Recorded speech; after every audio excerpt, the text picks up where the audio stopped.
There's a chart I saw recently that I can't get out of my head. A Harvard business professor and economist asked more than 5,000 Americans how they thought wealth was distributed in the United States. This is what they said they thought it was. Dividing the country into 5 rough groups of the top, bottom, and middle 3 20% groups, they asked people how they thought the wealth in this country was divided. Then he asked them what they thought was the ideal distribution. And 92%, that's at least 9 out of 10 of them, said it should be more like this. In other words, more equitable than they think it is. Now that fact is telling, admittedly, the notion that most Americans know that the system is already skewed unfairly. But what's most interesting to me is the reality compared to our perception. The ideal is as far removed from our perception of reality as the actual distribution is from what we think exists in this country. So ignore the ideal for a moment. Here's what we think it is again. And here is the actual distribution. Shockingly skewed. Not only do the bottom 20% and the next 20%, the bottom 40% of Americans barely have any of the wealth. I mean, it's hard to even see them on the chart. But the top 1% has more of the country's wealth than 9 out of 10 Americans believe the entire top 20% should have. Mind-blowing. But let's look at it another way, because I find this chart kind of difficult to wrap my head around. Instead, let's reduce the 311 million Americans to just a representative 100 people. Make it simple. Here they are: teachers, coaches, firefighters, construction workers, engineers, doctors, lawyers, some investment bankers, a CEO, maybe a celebrity or two. Now let's line them up according to their wealth. Poorest people on the left, wealthiest on the right, just a steady row of folks based on their net worth. We'll color code them like we did before based on which 20% quintile they fall into. Now let's reduce the total wealth of the United States, which was roughly $54 trillion in 2009, to this symbolic pile of cash. And let's distribute it among our 100 Americans. Well, here's socialism, all the wealth of the country distributed equally. We all know that won't work. We need to encourage people to work and work hard to achieve that good old American dream and keep our country moving forward.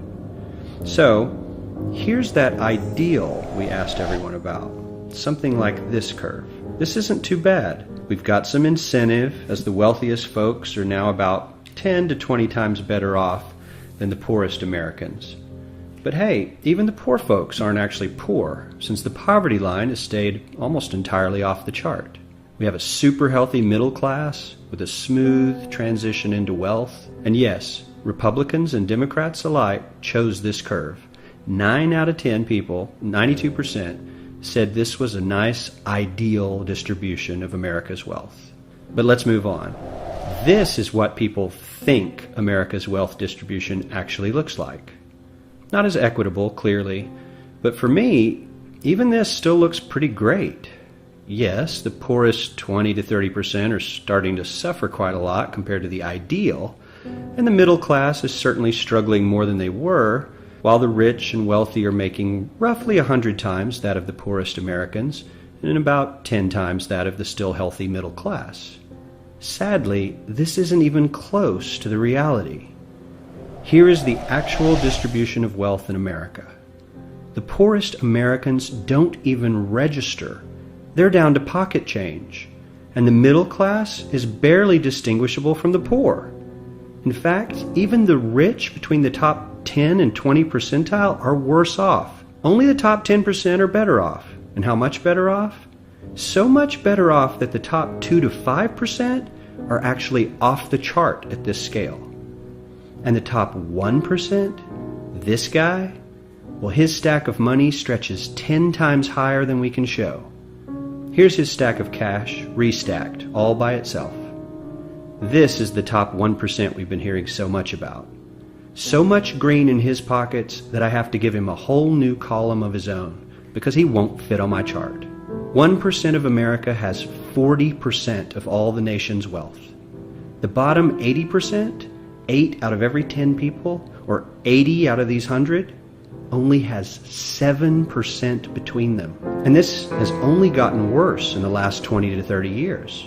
While the richest 1% take home almost a quarter of the national income today, in 1976 they took home only 9%, meaning their share of income has nearly tripled in the last 30 years. The top 1% own half the country's stocks, bonds, and mutual funds. The bottom 50% of Americans own only 0.5% of these investments, which means they aren't investing. They're just scraping by. I'm sure many of these wealthy people have worked very hard for their money, but do you really believe that the CEO is working 380 times harder than his average employee? Not his lowest paid employee, not the janitor, but the average earner in his company. The average worker needs to work more than a month to earn what the CEO makes in 1 hour. We certainly don't have to go all the way to socialism to find something that is fair for hardworking Americans. We don't even have to achieve what most of us consider might be ideal. All we need to do is wake up and realize that the reality in this country is not at all what we think it is.